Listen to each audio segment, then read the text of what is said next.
Hey everyone, and welcome back to the Strategic Veteran. I'm your host, Adam Peters. And if you've ever struggled with the transition, if you've ever sent out job applications into what felt like a black hole, wondering why your service and skills weren't opening doors, you're not alone.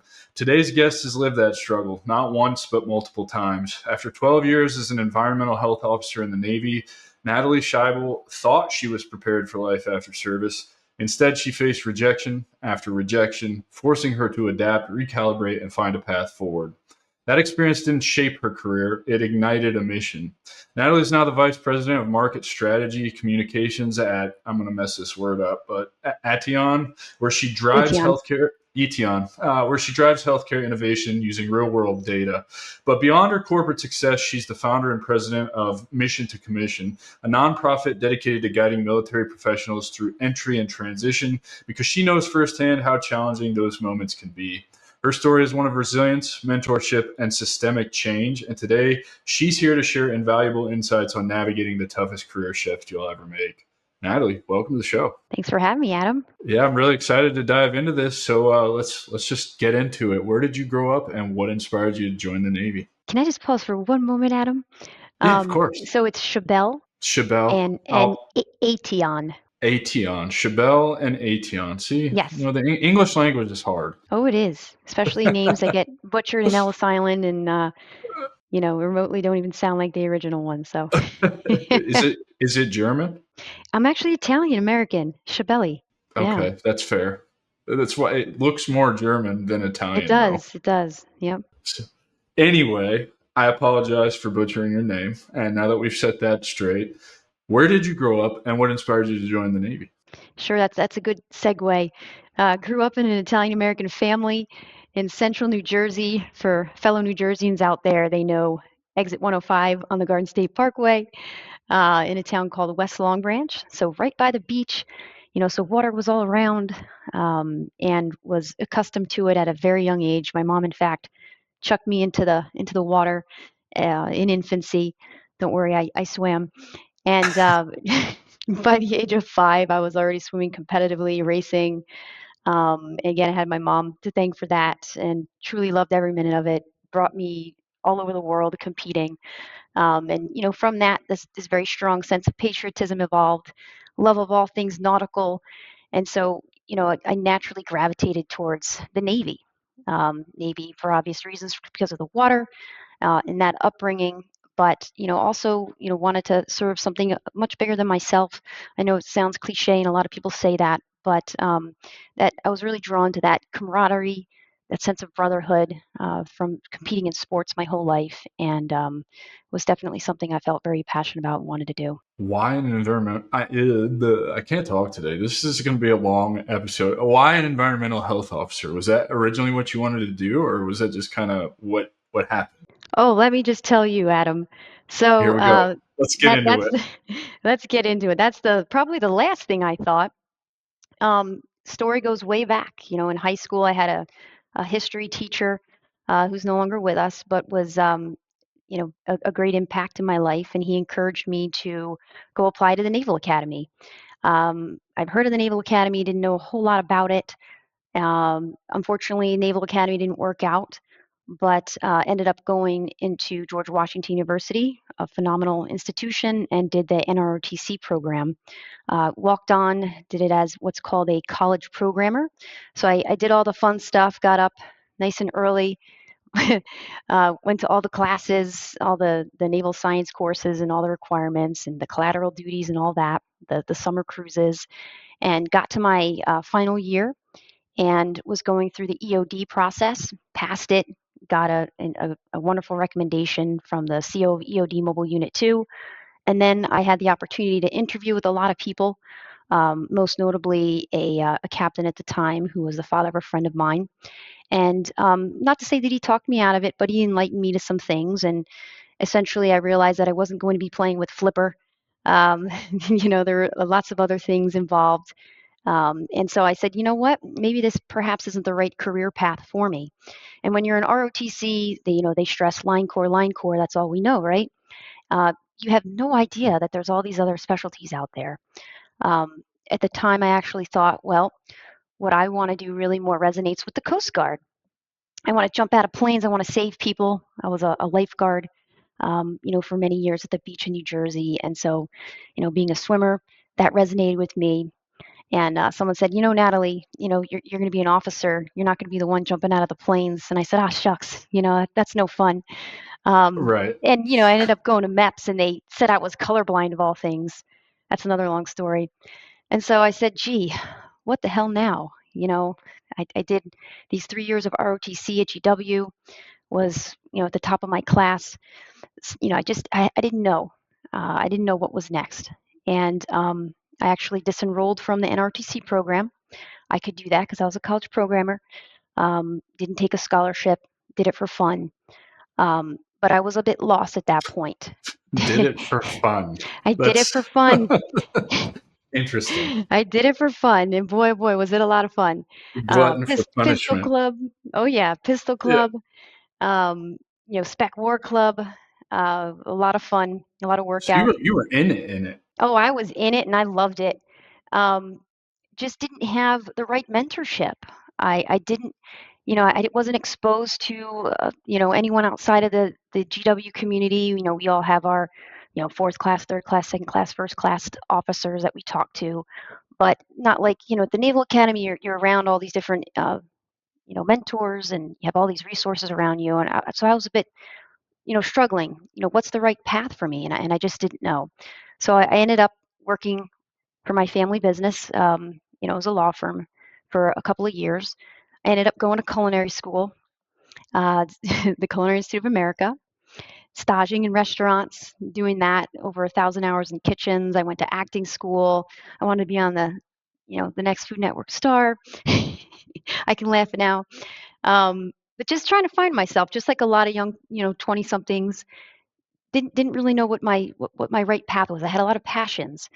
So all of a sudden, one day I was researching on the internet and found that, oh, gee, the Navy has something called environmental health. I was a public health graduate from GW. My major was exercise science. No, not gym school, guys. I know what you're thinking. I took my physics, I took my science courses, kinesiology, anatomy and physiology. I had the naval science courses as well, so I got my share of seamanship and engineering and all that. But this actually started resonating with me. I said, you know what? Public health, environmental health, infectious disease, toxicology, all the things that you have the foundation understanding in college, but not the practical sense. So I said, this really sounds like a really good opportunity. And they have a program called the Health Services Collegiate Program. I think it's one of the best kept secrets in the military. All branches have it actually. And you can go to school, for the entirety of your degree program. They even have it for MDs, 4 years of school. In this case, it was a master's in public health, so 2 years. And they cover you, your living expenses, your BAH. They give you a salary. At the time, I think it was E6 pay, plus your BAH. So at that time, it was like, I don't know, around $5,000 a year, just enough, to take out some loans so you can cover your living expenses as well as your education. And, graduated without any debt, was able to focus solely on my studies.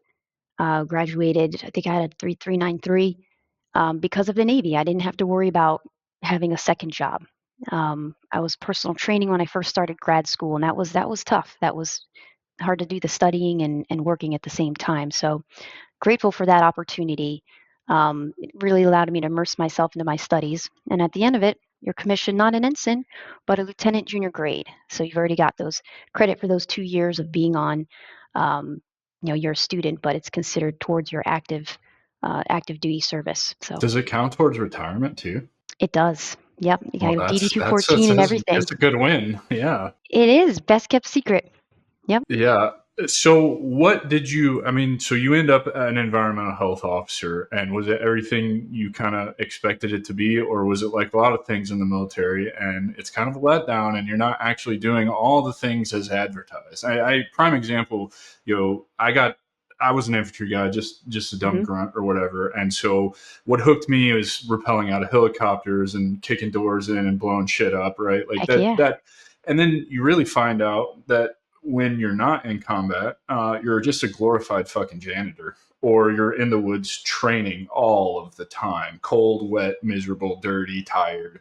Not that I'm complaining. I mean, I loved every minute of it. Looking back at it, in the moment, you hate every minute of it. And you're like, this is stupid. Why are we doing this? I think some of my best memories are NTC, JRTC rotations, that kind of stuff, even deployments, really.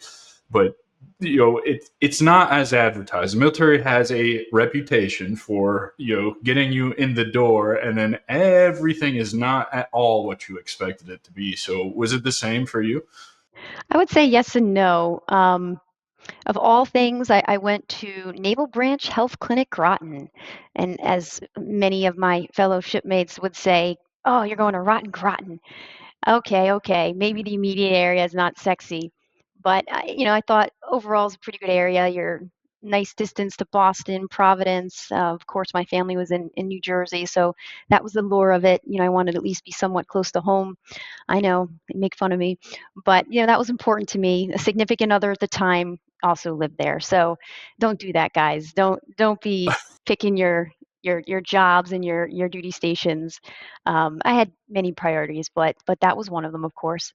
And I have to say that I definitely enjoyed my tour there.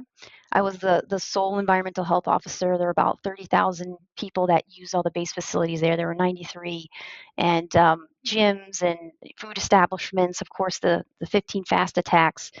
So I had a really great first tour that exposed me to just about everything, and worked on everything from pediatric blood lead programs, influenza, immunizations. I had Rad Health, I had immunizations team, I had Prev Med. So anything that happened on the base regarding your air quality, water quality, stuff on the ship, you name it, water supply, didn't pass, and I was in charge of it all of a sudden, little old me.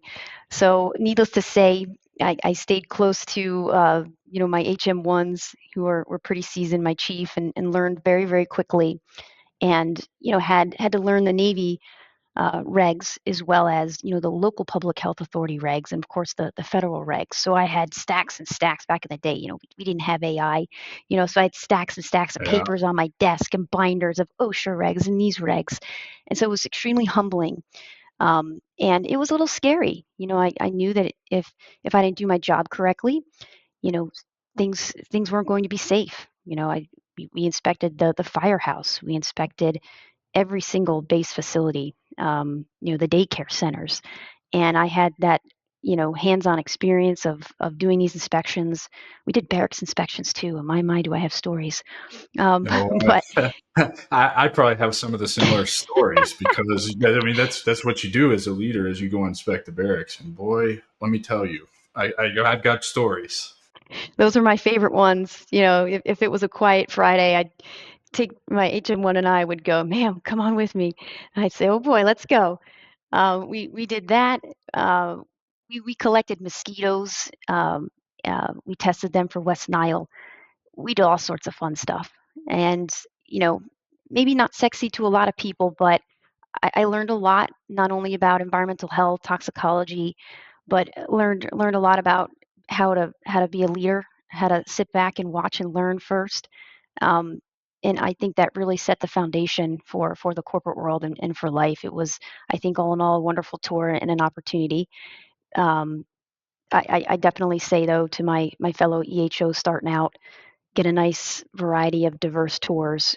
Go serve with the Marines. Go to NetMU and learn the policy side of things. And you can do that as an EHO. It's there's about 104 of us, across the country. I'd say I don't know the exact number right now, but a very small, close knit community in the Medical Service Corps. Um, so yeah, I think it was overall a pretty darn good experience. It's just a far cry from EOD and Pistol Club and Yes. Spec Ops Warfare. It's like, huh, all right, cool. I'm glad that you found it rewarding though, because that's really what matters. And so you did what, 12 years total? I did, but but most of my years were on active duty as a reservist. So I did my 3-year active duty tour and actually did 4 years of back-to-back service on active duty as a reservist. So very not very traditional, but there's a Yeah. reason for that, Adam. That's why we're here.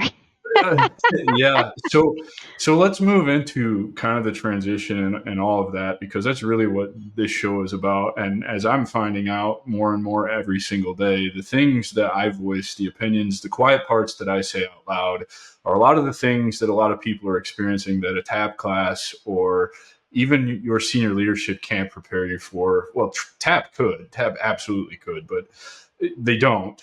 They've focused on use your education benefits, get a degree, and I followed this roadmap to a T. I have 2 degrees, in fact, and then hey, you're a veteran. Everybody's going to want you. Congratulations, you're successful. And it's like that's not how this works. So let's talk about your transition out and after 3 years going to we would call it AGR. You guys call it. I don't even know what you call it. My sister's doing something similar as a major in the Air Force. She just left active duty after 10 years, but she does like 6 weeks during the summer as an active to get all of her drill time and all that covered for the year. I don't understand how you Army or your Air Force and Navy folks work, because it didn't work like that for us in the Army. But like, what was the decision for you to move forward and get out after 3 years of active duty? And what was the transition like for you? And I know it's important because it's kind of what you do now in civilian life is similar to what I'm doing, is calling attention to helping veterans transition better. Yeah. So when, definitely valued my time in service, I had a blast, but I felt like, I just needed to branch out. There's a lot of, as we know, bureaucracy in the military, and I was a bit of a fire starter. I like to be transformative. I like to find new ways of doing things, and sometimes it's embraced, sometimes it's not, right? It makes people do more work. It makes people uncomfortable. And especially, as an environmental health officer, you spot certain things and see something, say something. Sometimes that's not embraced. And so, I had this entrepreneurial spirit and felt like there was a little bit of a ceiling and wanted to have the opportunity to go out on my own, to be able to call my own shots, to really, truly grow as a leader in my own space, and at my own pace. And while there are tremendous opportunities in the military, I felt a little restricted. And that's the case for some of us. It is what it is. I like to kind of forge my own path. And as you know, that's not always possible. Your It's orders definitely are not A, mine. B, C. Yeah, You get this yeah, choice, you get this choice, and that's that's it. it. Yep. Um, and there wasn't much flexibility. So, I wanted that. I also, having, being an entrepreneur, wanted the ability to, make money as well, and I think that's okay. You want to save for your retirement, um, and that was a priority as well. I just felt like I had so much to do in life and wanted the opportunity to see what the other side was like. And so I, took that plunge. I took the leap. And what I found was, and type of person I was, a type of officer I was, regrettably, and a part of it is, you know, I really gave 110% to my job, but another part of it was I just didn't know. I didn't know what the transition would be like. So I spent my last days, because I didn't have someone, taking over my role. There was a gap, pouring everything out into the mission, making sure my sailors were taken care of, things were tied up. I did It's the not most focus on. common mistake that we make in Yeah. transition is we, the reg says that they're supposed to give us 365 days to transition, and leadership and then our own, I think our own minds, we're dedicated to that mission. We don't think about getting out, and you can't know what it's like until you do it anyway. So it's a common mistake we all make. We just use ourselves up till the very last day. And that's what I did. Um, so that I would say that was a mistake. Although I'm stubborn, I probably maybe would not have changed it. It's just who I am. It's hard for me to leave things haphazard. It's the death of me, Adam. But Yeah, all of us. I I'm just had just no as idea. stubborn. Yeah, yeah, yeah. um, Because realistically, if we hadn't made those mistakes, we don't end up where we're at now. Like, I mean, that's just kind of yep, cause and effect. That's really just how it goes. Also, you can't do anything to change it, so you might as well lean into it, learn from the mistakes, and help others not make the same mistake. absolutely. And so, you go through taps, and it was like, what, 3 days or something, and it's just like drinking but like a fire hose, and just so many different things. And um, I just had no idea. I thought I would just apply to some jobs, and somebody would be, you know, running to hire me. And boy, was I wrong. Well, And and that's that's just what like, they plan. That's what they put. They prime yeah, you to really think that that's how it's going to work when you get out, and it's probably the biggest disservice and one of the biggest problems I have with TAP. Like, they really genuinely are so focused on, you're a veteran, you can get out, everybody's going to want to hire you, and it doesn't work like that. I mean, I'm having conversations with veterans who put in 470 resumes and are getting the same oh, I can generic beat that. response. But well, I'm sure again, but I mean, that's an obsessive amount, and I'm sure you can beat that as well. And I'm sure there's others out there. But if two of you are putting in that many resumes and getting the same generic response back, TAP really should adjust their messaging, like, because it's not as easy to get a job as you think.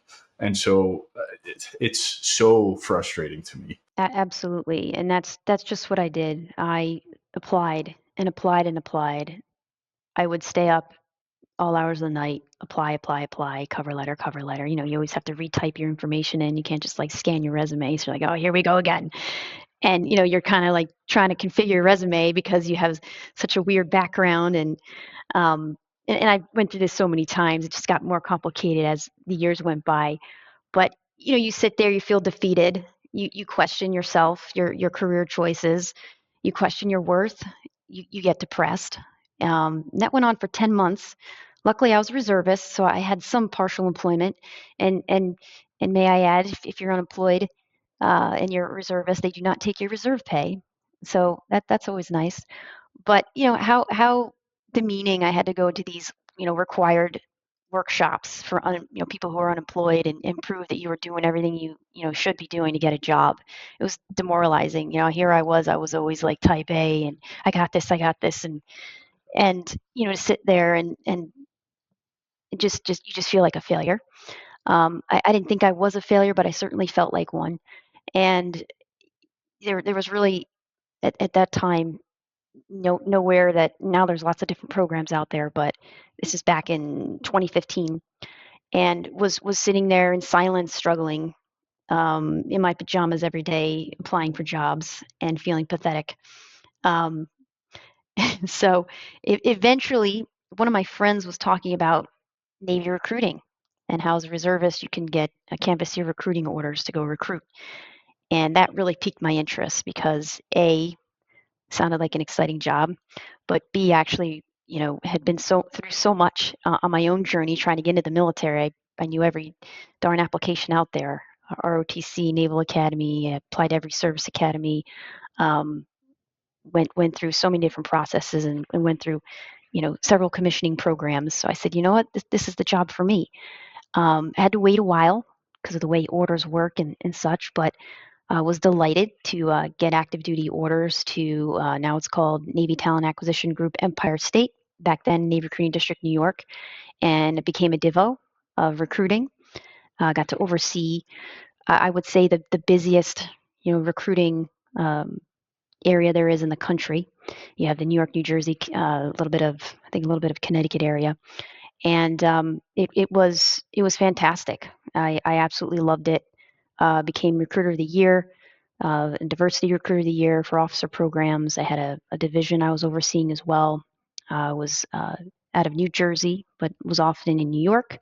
So all of a sudden now I was at least out and about, out of my pajamas, and doing some really fun things, getting to talk to individuals about the Navy, career fairs, and public speaking events, and of course, social media, and that became the foundation for marketing, Adam. I would say, everything that I needed to know about how to be a good marketer came from that recruiting tour. Yep. I don't disagree with that. I had a very close friend of mine from the Army. He recruited in New York City, and he said the same thing.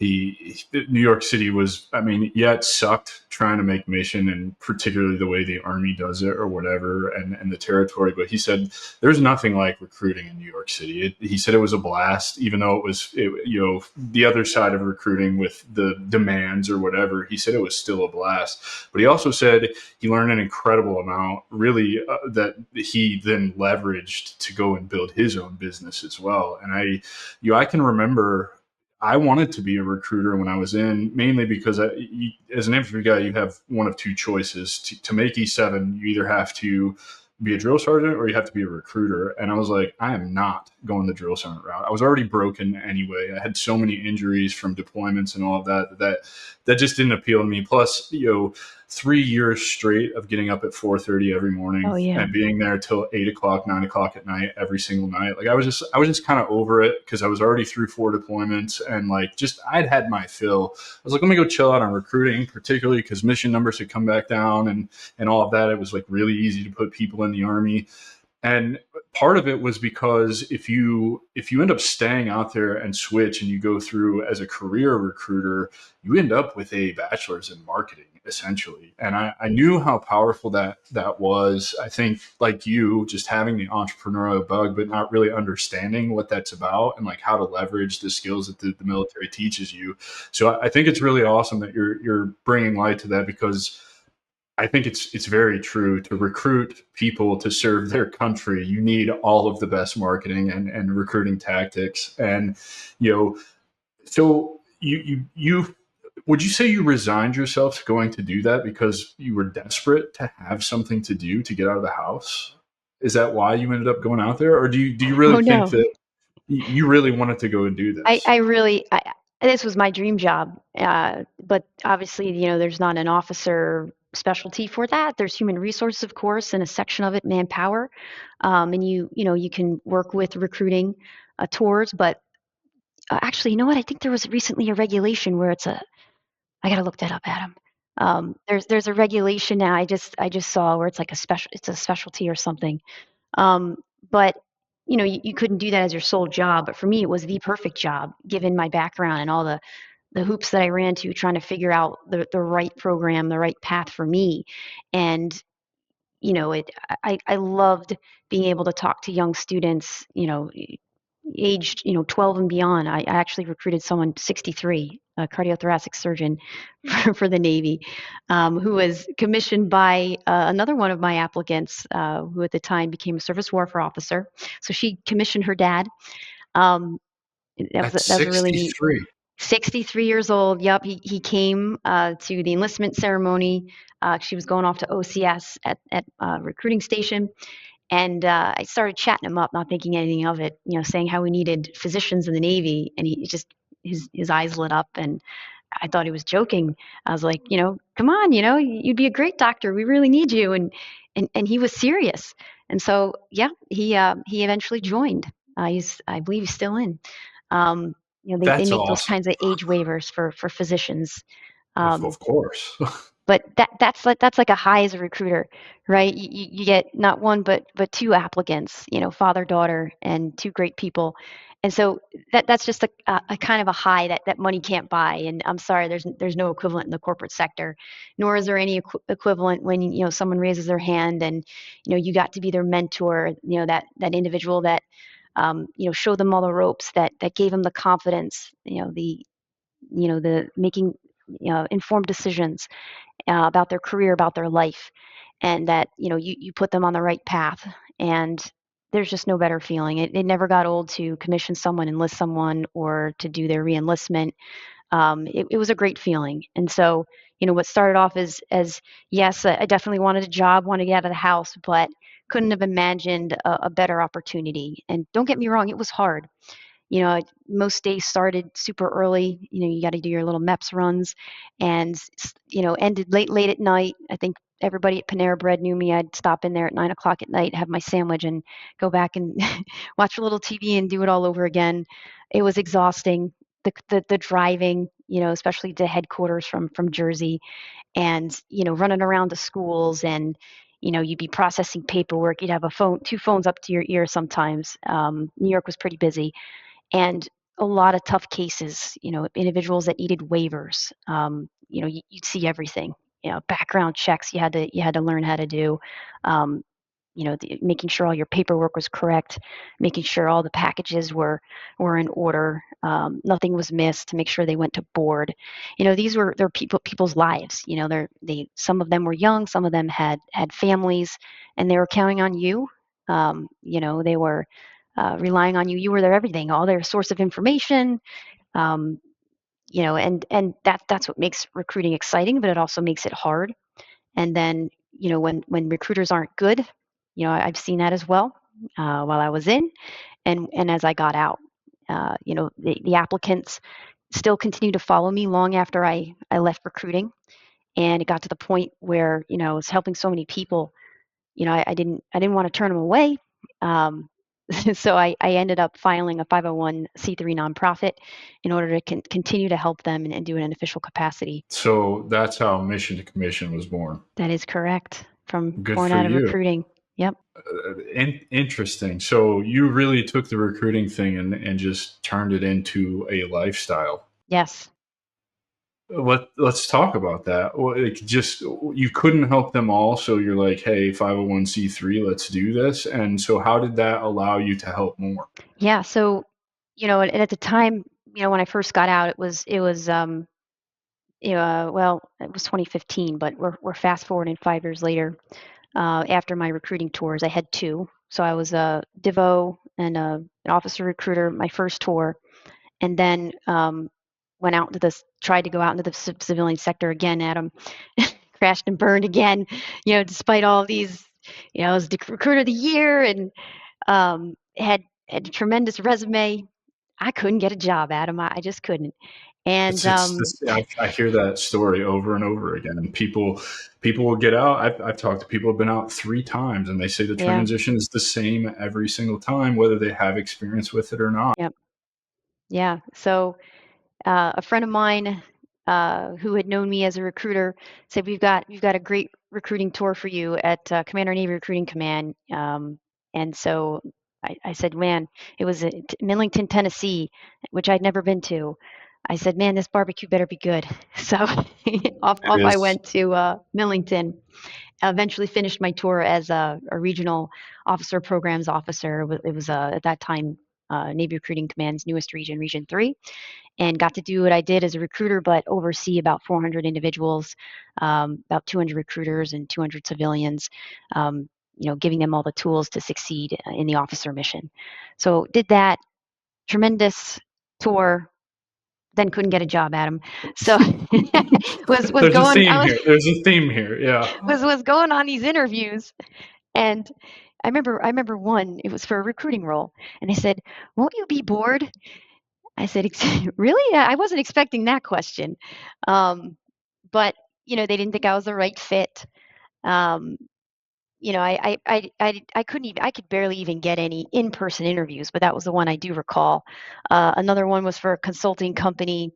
This was interesting. I can't name any names on the show, but um, was able to get an interview somehow, and was had some friends in the area. This was Atlanta. I'll give the city. And so I was able to say, "Hey, I'm going to be in the area, this date." And so I was able to get my foot in the door, instead of just a phone call, get an in-person interview, and went over actually what I actually did at Navy Recruiting Command, and used that as a basis for a junior consulting role. And when I got there, I could just tell right away it wasn't taken seriously. And here I was in my suit, and I looked sharp, and I had my little briefcase and my laptop, and did my presentation for about I think it was about 45 minutes, the interview total, and went through the whole thing start to finish, how I implemented all these processes and improved recruiting numbers by X%, and best officer candidate accession rate in the last X number of years. And at the end of it, the hiring manager said, "Oh wow, you really have consulted." And I was kind of chuckling with that. Seriously, Like right? what? Like, what do you think I'm fucking here for, guy? That's right. So it was a bit condescending, and you know, it was interesting because the person that interviewed me was also a veteran. He was an infantryman, and obviously he got the job. I did not. I'll fast forward a little bit, but he was able to get the job. He had no more experience than I did because he did SkillBridge, so he was able to work there for a number of months, and you know, obviously work there without the company having to pay, and he was able to prove himself, and he was ultimately offered a position. So that was that hit me in the gut. Um, Nepotism at its finest, right? I couldn't get a SkillBridge internship. At that time it was still very new. Army was very much ahead of the Navy, and if you look at the statistics, you'll see that the amount of SkillBridge internships for the Navy, I think Navy's in the bottom. Um, and later on, I became a DoD SkillBridge program director, and most of my applicants were either Air Force, Army, some Marine Corps. Lowest number was Navy. So, I saw it firsthand. And, we're doing a disservice to our service members. I get it, smaller commands, important missions, but Well, I mean, no, that's bullshit. You can make all the excuses you want, yeah, and I have a really nice source right now that's it's going to get worse for everybody. The Pentagon is trying to kill SkillBridge altogether. They don't want it anymore. They've already cut it for O5 and above, so they've taken no SkillBridge for O5 and above to include certification courses. So even O5s and above, I'm kind of okay with that. Like, I mean, if you want to play the fair game, like everybody across the board should have an opportunity for it. But also, what I know about, O5s and above, they have so many connections. They usually walk yeah, into absolutely. defense contracting jobs because of their networks and their TSSCIs and all that good stuff. So I don't feel too bad about them. But what that tells me is they're going to start there and shit rolls downhill. I already know for a fact, just talking to SkillBridge programs, the Marine Corps leadership has already cut SkillBridge in half for Mm, Marines and is denying a large portion of SkillBridge. They're getting pretty nitpicky with it. So SkillBridge is, I don't know. We'll see what happens. I mean, I think there's some dynamics there too, because not all SkillBridge programs are created equal, as I'm sure you know. Where correct. I've Yeah. heard these stories about these vets going and working for these SkillBridges for free with the promise of a job, and then it never comes to fruition, and you just got a year's worth of Oh, free work absolutely. with Yeah. these people. So it's like, Yeah. why don't we just call it what it actually is, a fucking internship, and stop stop gaslighting people. Like Taps is already gaslighting people enough by priming you to say, hey, you're a veteran and everybody wants to hire you. You and I both know that's not true, and so many other people. And then you've got SkillBridge, these companies saying, hey, we'll give you a job if you come work for us while you're in this 6-month SkillBridge program. And they're just setting you up for failure. I'm sorry, I know I hijacked that, but like it really makes me mad because we don't deserve that, because we already have a hard enough time figuring it out when we get out. We don't need all these other distractions, and these things. They further isolate us as individuals is what I really feel like happened. Yeah. Yeah. I mean, I could do a whole podcast on SkillBridge. Um, I think we should. You want to come back and do a whole podcast on I Skillbridge? Let's definitely do it. will because I feel very firmly, call it SkillBridge, call it anything you want. I don't care, but they need a program. There needs to be a way that individuals, and again, not so much those who served 25 years and who've made the connections. Their pals are already, transitioned out in the civilian sector, and a job's waiting for them. That's not so much the case, especially, with our junior service members, making their way up in the world. And I've seen the inequalities. I've seen how at some commands individuals are denied these tremendous opportunities, and I've also seen, how programs cannot be properly run. I was part of it from scratch, writing the curriculum myself with my own hands, knowing what it was like to be a transitioning veteran, no matter what your service was, and what you're trying to do and achieve. and then being on the other side of it on knowing what those individuals need to learn and how I would need to coach and mentor them in order to be a successful hire at a company. And, I can very, very easily see how it can be taken advantage of from both sides. So I don't like to get political, but, there needs to be something that audits these programs, to take the good and to take the bad and to make something better. Regardless, this is a wonderful opportunity for service members to have a chance, no matter how hard they worked or no matter what their career record was, but to give them the tools to succeed so that they're not coming out without a plan, or they might have a plan and not getting employed simply because they didn't have the right connections.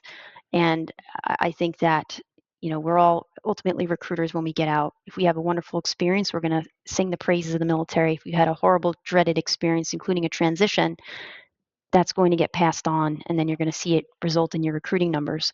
So Oh yes, I'm so glad you hit on that, and we need to save this for part. I want to bring you back for part 2 to talk about SkillBridge, because we can go into all of that stuff and the recruiting, how it affects recruiting, how veterans are the number one drivers of recruiters. Because like you just said, we're all recruiters. There's a whole nother episode here, so sure, I'll let's do table that that. if you're willing. I Oh, would love to bring absolutely. you back to talk about that. So let's move into what you do today. You're a VP. You founded Mission to Commission, based on your recruiting experience out there. Why? Why do all of this? Other than probably big factor couldn't get a job, right? Yeah. I say why not? I felt compelled, the path that I had, the struggle that I had, and look, not everybody has the struggle, especially Navy nukes. Um, it might be a lot easier for them in certain professions, or maybe you're a physician, right? It's kind of apples to apples. But a lot of us have odd jobs, or jobs that don't exactly translate into the civilian sector. Now, I I've yes, it helped doesn't really snipers, translate. yeah, infantrymen, snipers. I've worked with, even EHOs. There is a path. There's the U.S. Public Health Service if you want to go that route, but it's kind of almost like being in the military. You could, work in a pharmaceutical manufacturing plant, and oversee safety operations and things like that. But I will say that those jobs are more focused, whereas in the Navy it was very broad. One minute you're dealing with pediatric blood lead levels, the next minute you're dealing with, Ebola SOPs, and you're all over the place. When you go out into the civilian sector, there's certain certifications that you need and years of experience before anyone will want to hire you, and you've got to learn, and you've got to know those regulations in and out. You can learn on the job, but hiring managers are going to want to take someone who's actually done that specific job, and they're not willing to put you through a certain training program because the stakes are really high, right? It's a pharmaceutical company. So that was the challenge, and you know that was the biggest thing that I saw. There was this need to translate your skills into something that the civilian world would understand. They don't understand ranks and titles, but they understand impact. Um, and so, why did I do it? Because I was able to eventually crack the code, and I was compelled. I felt it was my duty to help those, to conquer that as well. And as you know, Adam, you can reach some pretty low points, in those months and months of rejections. And, you're dealing with that, and you're dealing with a gap in losing a lot of things that, you held dear, that camaraderie, that the wearing the uniform, that sense of responsibility. And that's just like all goes away, when you Well, go out. And yeah, so, for me, what you're talking about is the complete and total loss of who I was as an individual. Because I don't know how old you were when you went in, but I was 17 when I joined, spent a year on delayed entry, getting pre-programmed before you get programmed at basic training to be the best infantryman in support of the global war on terror for the United States Army that you can be. So from 17 to 30 years old, that's all I know. I didn't have 4 years of college.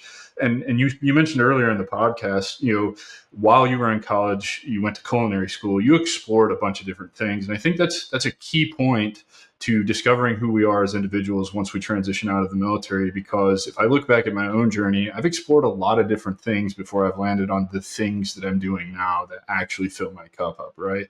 And that thing that you're talking about, you felt like it was your responsibility. I would reframe that for you and say that you were just called to serve something bigger than yourself again, is what it was. And I really believe at the core of a good transition is understanding that you need to walk a path in service of others. And when you do that, man, things get so much easier. And it's no different than what I do with this podcast and the LinkedIn profile and the community that I've built.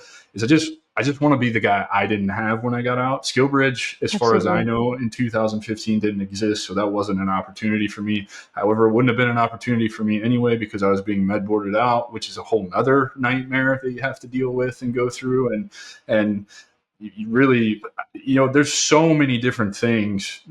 I think at the end of the day, what we're talking about is that loss of identity and not understanding that it's okay to bounce around to these different industries and figure out what actually aligns with who you are as a person, and what can you then go and pursue on the other side of that is still in service to others. Because I'm having these conversations on a daily basis with veterans who are about to transition out or are in careers outside in the first year of their transition. And they're like, dude, this sucks. I don't like that.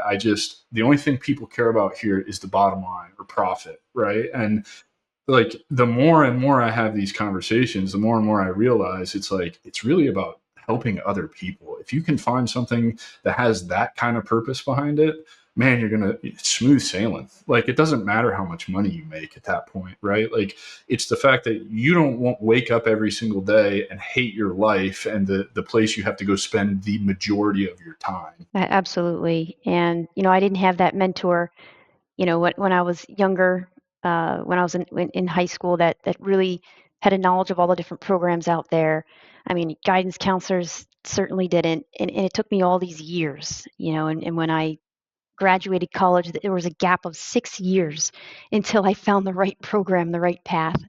Um, it should not have taken that long, but in that time was finding myself and learning who I was and building that foundation. And every single step, every decision that I made, led to this, led to who I am now. And you know, left the military, took off the uniform, but you know, the uniform still inside of me, that desire to help others and put them on their right path. To prevent some of the things that we see happening to veterans. From unemployment, and depression sets in, and far worse things. If I could be a barrier to that, if I could make their lives a little bit easier, whether it's a post or a personal phone call, resume review, coaching, helping them with their LinkedIn profile, all these little things that add up. If I could do that, and make a difference, not just for one person, but reach thousands. Now I'm doing something more than I think is being done today, where individuals need a mentor. They don't need a Band-Aid fix. They don't need some of these other programs out there where they've got all these individuals across the country and you get your 2 phone calls or you get a complimentary resume review. But there's so much more to it than that. I Well, wish there was a quick fix, but there is not. And I love what you're talking about, because people often ask me, I talk so much shit on the transition and TAP and all of that. And what it really comes down to, and I think you'll agree with this just based on what you do with mission to commission and all of that, but you just said it. What it is, TAP is a blanket fix for an individual problem. I mean, is that something that you agree with? I would assume that you probably agree with it. 100%, yeah. Just and taste. And so, people often ask me, what are your ideas? If DOD comes knocking on your door tomorrow, which I really hope that they do, because I'm not going to stop making noise until the right people get in the right places. And I'm making some real progress with this stuff. Well, what I'm doing is surrounding myself with people who understand this, like yourself, at a level that I understand this too. I understand this is going to take a literal army to change this. Enough people making enough noise in this space, doing enough of the right things, helping veterans to do this, to transition better. But we stood up a warrior transition unit in the Army for all the people who were hurt, through 20 years of war. There's no reason that at day 366, out from retirement or ETS or whatever that separation, we'll just call it, that you shouldn't be moved to something like, just call it a transition unit.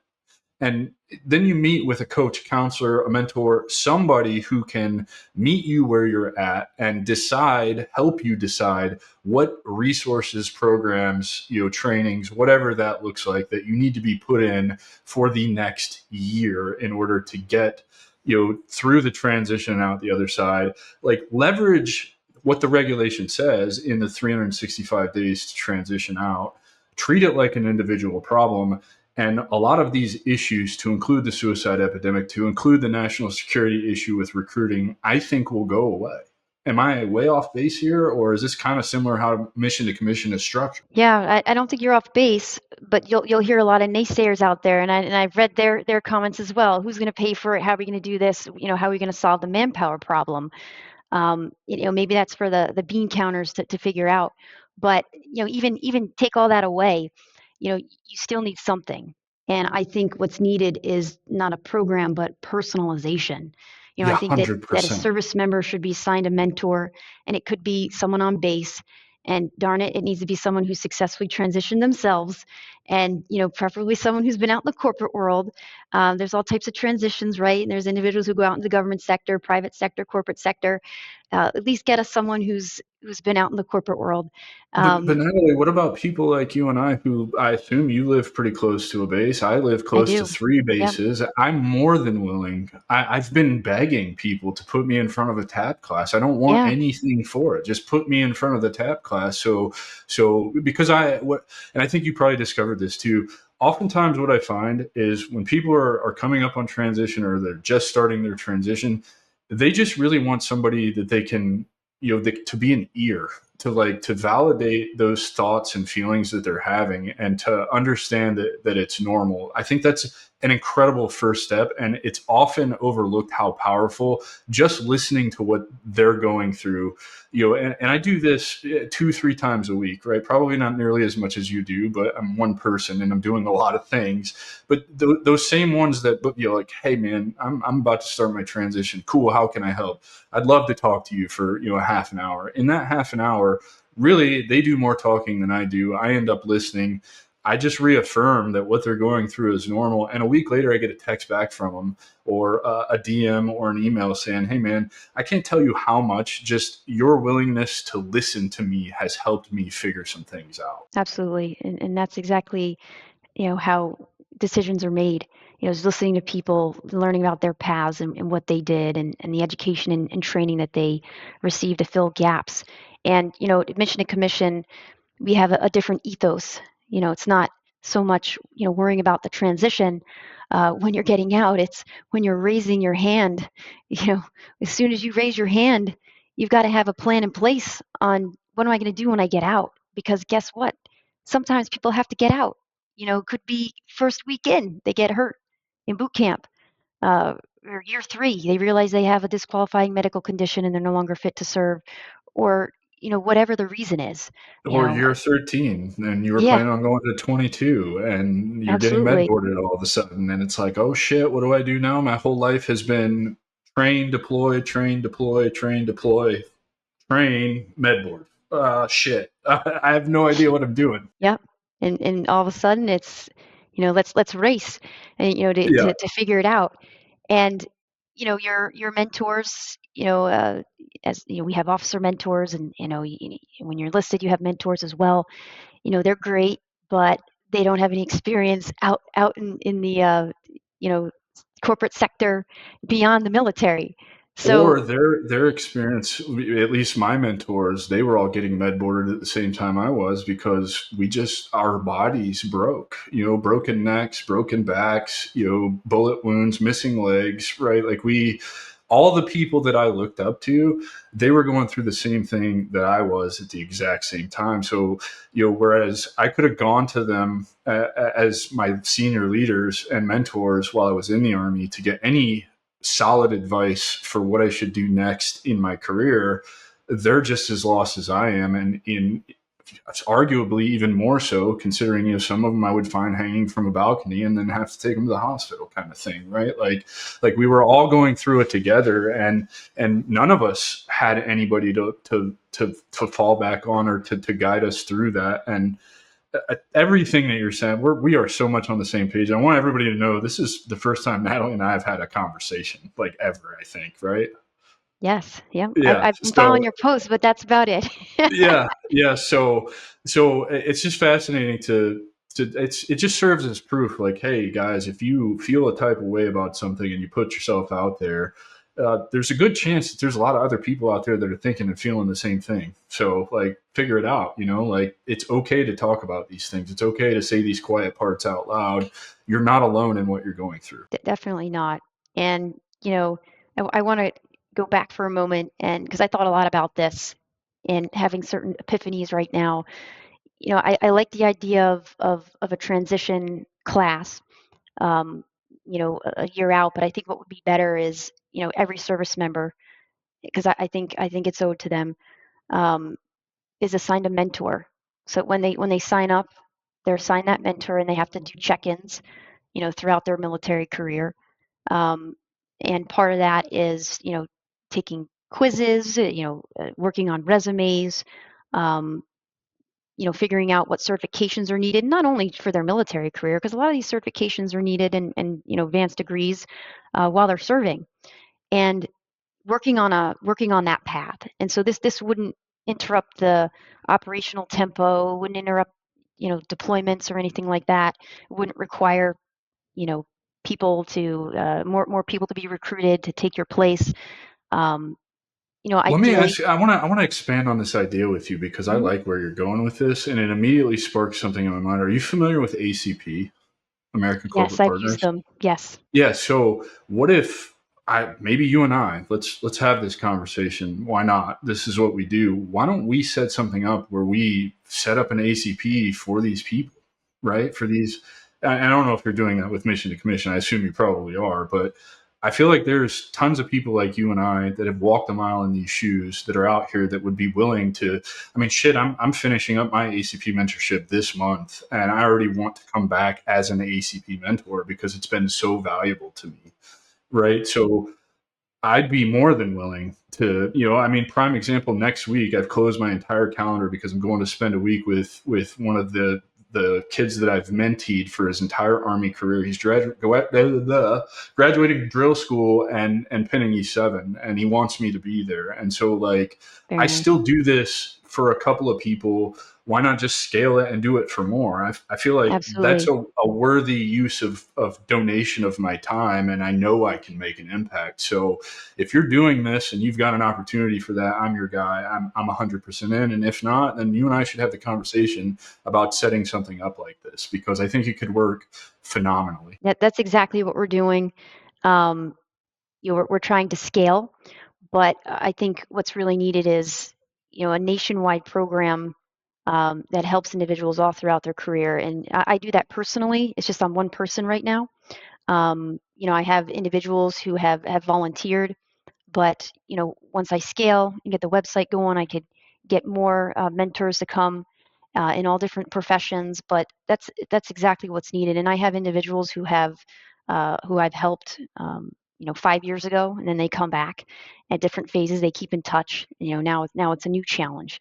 And it could just be I'm looking to get a new job now. I feel like I'm not progressing. I'm bored. Or hey, I want to join the Navy. I'm looking at healthcare administration. So having that mentor available, while some of these nonprofits have good operating models, there's still things missing. They're transactional, they're temporary. You need a mentor for life, and you need someone that's growing with you and understands your background. Knew you when you were coming in, knew you while you were serving, and some of the triumphs that you've had and your skill sets, and now understands exactly what you need to do in order to start transitioning out. So, what if we had uh, a mentor that's assigned to every single service member when they join? And it could be Yes. done through a nonprofit collaborative, combination of nonprofits, because what you're essentially needing is thousands and thousands of mentors across the country who are volunteering their time But to help there's others. thousands and thousands of veterans who reach out all the time. They're like, I don't know how to help. What can I do to make a difference? And I'm willing to bet at least half of them would volunteer their time to do this. I I agree. got to Yeah. believe that. Yep. They just need the platform to connect them. And and you could do it on your own schedule. If you've got 4 hours a week to help, or if you've got 1 hour, hey, we'll take it. 1 hour can change a life, can get someone out of a bad place in their life and turn things around. Um, 100%. Well, we're coming up on that hour, Natalie, and you already agreed to come back. So anything that we left out here that you want to cover before we end this, and then I can't wait to have you back on to go deeper into SkillBridge and kind of ideate on what you're talking about, dive more into mission to commission and this mentorship kind of philosophy that you have, because I think that's just super incredible. And I don't know why the fuck I didn't think of it before. Like there's just so many different like things that go into trying to help folks do this. And you know, whereas you stood up a nonprofit with mission to commission and you're mentoring them throughout their careers, I'm a voice for a lot of people right now who feel like they can't speak their mind, and it's so interesting to see the comments, to get the DMs from people, division level sergeant majors, 1-star generals, full bird colonels, who are like, hey man, please don't stop saying the quiet parts out loud, because I'm not in a position where I can say these, and the minute I get out, I want to come on your platform and reiterate what you're saying, because it's all true. And so, man, what an awesome conversation. This has been great.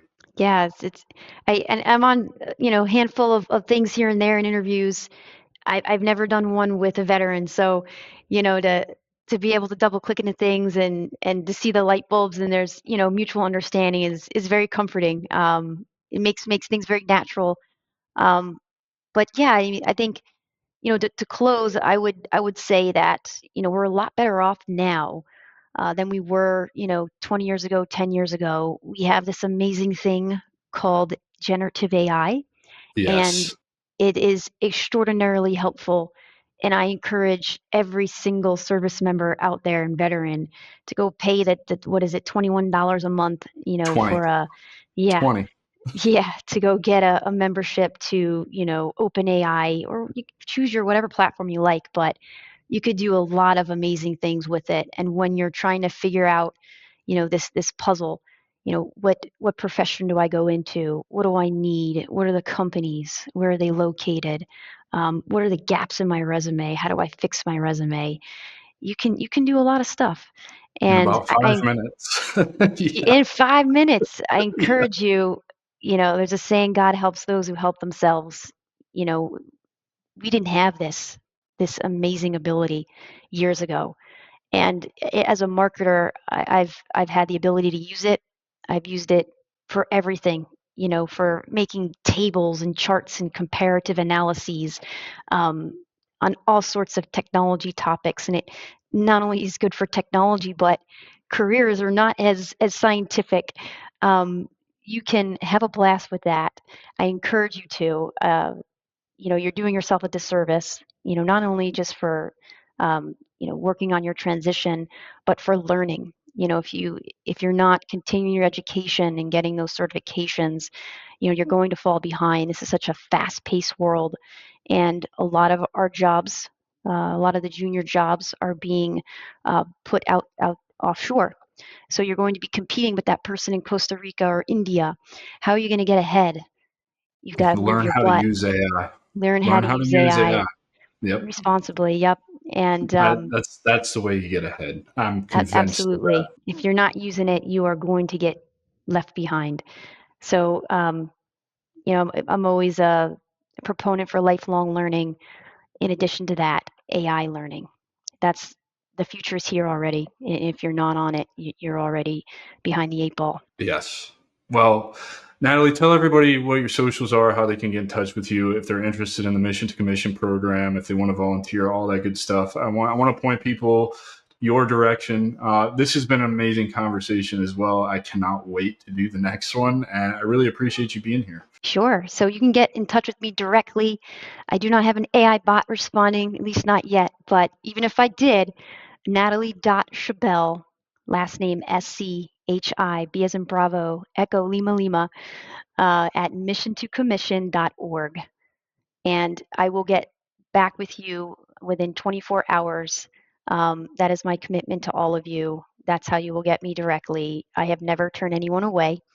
But if you reach out to me and I tell you to send me your resume, don't ghost me now. So Mm-hmm. a lot of individuals, there's someone to help you, and then all of a sudden they get scared. So don't get scared. Come at me. Ask me anything, about the transition. I'll be more than willing to help. And if I don't know the answer, I will connect you with someone who will. Reach out to me because I might know the answer. And I'm the same Absolutely. way. No AI bots here, even though I'm way down the AI rabbit hole. And there'll be some really interesting things coming with AI from me here in the very near future. Ladies and gentlemen, I give you Miss Natalie Schiebel. I really, really appreciate you being here. I cannot wait to bring you back for part 2. Everybody, I have a free community that the intention behind the community is to let you come be in a place that is not a slimy, disgusting, just bullying fucking Facebook group. Talk about the challenges you're going through and get people like me and others who are either on the other side of transition or in the middle of transition or about to begin their transition, building businesses. They've walked a mile in your shoes and they can give you some seriously good advice on what you're dealing with, that you're not alone feeling that way, all of that good stuff. There's no fluff. There's no bullshit. I don't take any money in courses or anything like that. In fact, it costs me money to provide this space for you guys. And I'm encouraging you to use it before I close it down, because if nobody's going to use it, it's not worth the investment for me. So we're up to 160 members in there. There's 160 veterans who are either transitioning or transitioned out that can genuinely help you. It's an excellent opportunity for you to start building a network. So please join that. And we will see you with another great episode next time. Take care, everybody.